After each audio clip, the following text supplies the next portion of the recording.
I guess a follow-up question then to you, Lee, is do you feel like you've been adequately supported by the board in bringing in players, bringing in, your backroom staff, especially, the first window we brought in 15 players, 15, 16, and some have worked, some haven't. But looking at January, especially losing Ryan Porteous and replacing him with, for all intended purposes, an unproven defender and CJ Egan-Riley, who's been good. Do you think, and obviously Jimmy Jago, fantastic player, Matthew Hoppe, haven't seen enough of him to give judgment yet, but and Mikey Devlin coming in, being announced today, do you think you've been adequately supported in getting us to where you see us going in a positive way? Yeah, I think that the future's bright. I really do. Like I say, I haven't lost any enthusiasm. Listen, I was, nobody feels it, let me tell you, and a loss or a negative run of form more than me, right? Because I live it, I breathe it every day. Sometimes as a football club, you have to go through these spells to come out the other side. I think losing games reveals people within the club, and obviously decisions are made off the back of those type things, and decisive decisions. And the one thing we have been is very decisive. You've got a manager here that is relatively experienced, maybe not in Scotland, but in terms of the games, and is extremely passionate about the project that we've got. So it excites me every day. Come in, I love working with the players, fantastic facility that has been backed in terms of continued investment within that facility.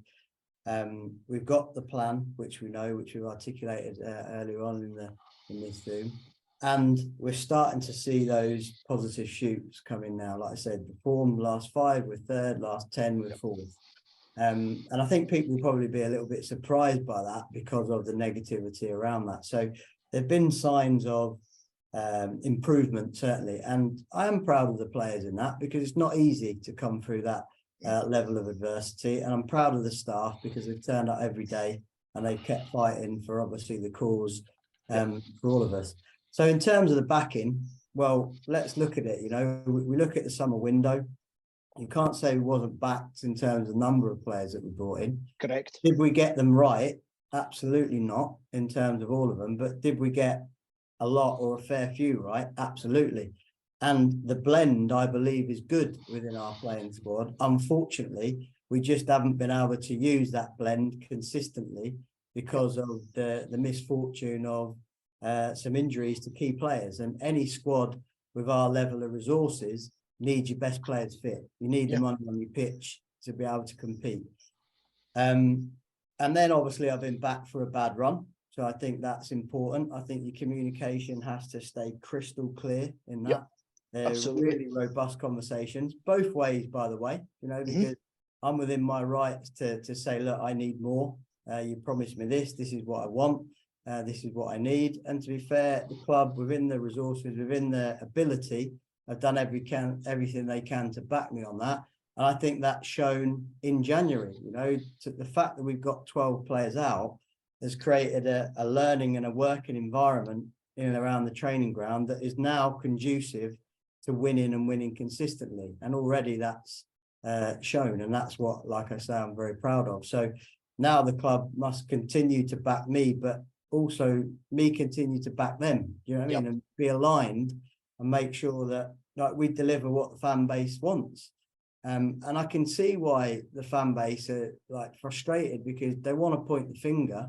I'm not 100% who to point the finger at. Is it me? Is it Ron? Is it Ben? Is it Ian? Is it the board? But what I will say is that we're really honest here, and we're really honest in wanting to do a good job for the fan base.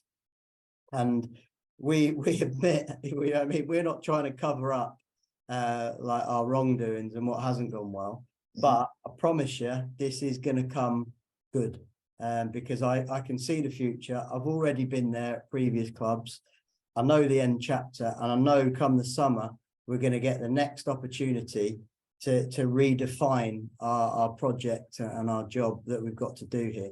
There's a load of positives. The young players in and around it is fantastic. They're getting a lot of exposure with the first team in terms of training, in terms of games. A few are now starting to infiltrate the squad. We've got some good players coming back from injury. Nizzy will be back this weekend. You've got Miko that's getting back, McGuinness back. So we're starting to show that. You've seen positive signs in terms of the defensive organisation over the last 3 or 4 games. Should have had 3 clean sheets in a week.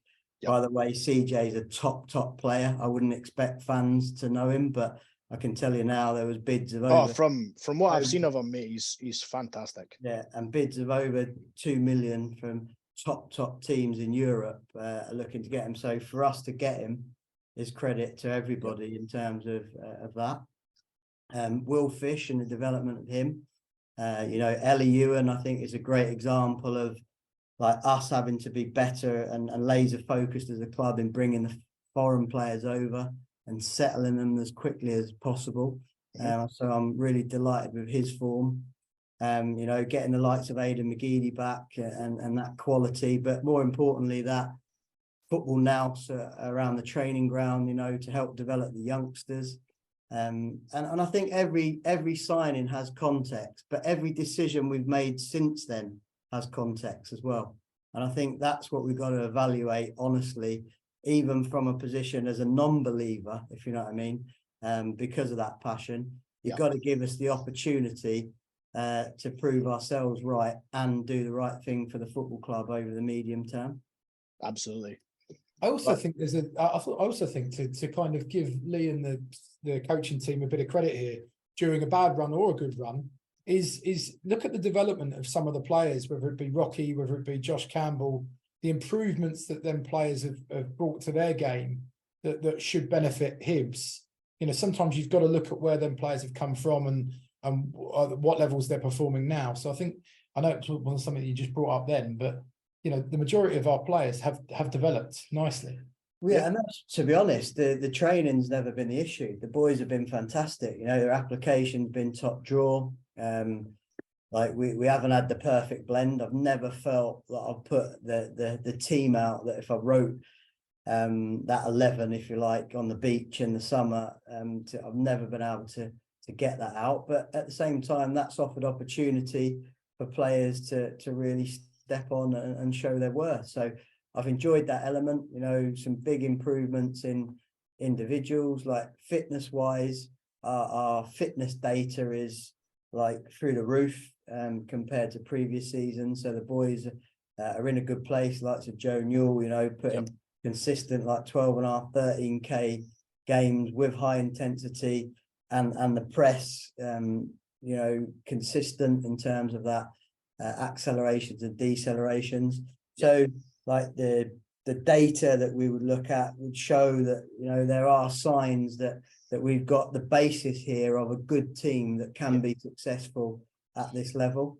Not only do we need the depth, but we need the consistency of team selection and shape to be able to like I say, put in that consistent set of results. And whatever you say, like we've worked hard to earn those last 5-6 performances. I'd agree with you. Dundee United was poor in the first half, and we was all frustrated with that, but managed to show the resilience to make the next win a big win, if you know what I mean, because then obviously you're averaging at 2 points a game over the couple of games. So like that fight has definitely been there. The boys have never thrown the towel in. You mentioned the Aberdeen game. That should have been 2 teams that were lacking confidence, particularly after the Hearts game. But the boys like really stood up to it and played like they had that football arrogance. And that's what I want to see from our Hibs side. And that's what I've been encouraging. And, as a manager, sometimes you got to hit them with a stick. But, a lot of the times you got to support, look after the lads and make sure that they're going to run around for the fan base and execute the style of play that we want. So listen, it has been an absolute battle this year. But all these battling qualities that I think we're showing on and off the pitch, I promise you is going to stand us in good stead, because I've been here before at previous football clubs and obviously it's improved drastically over the next opportunity, which is inevitably the windows to be able to adjust things.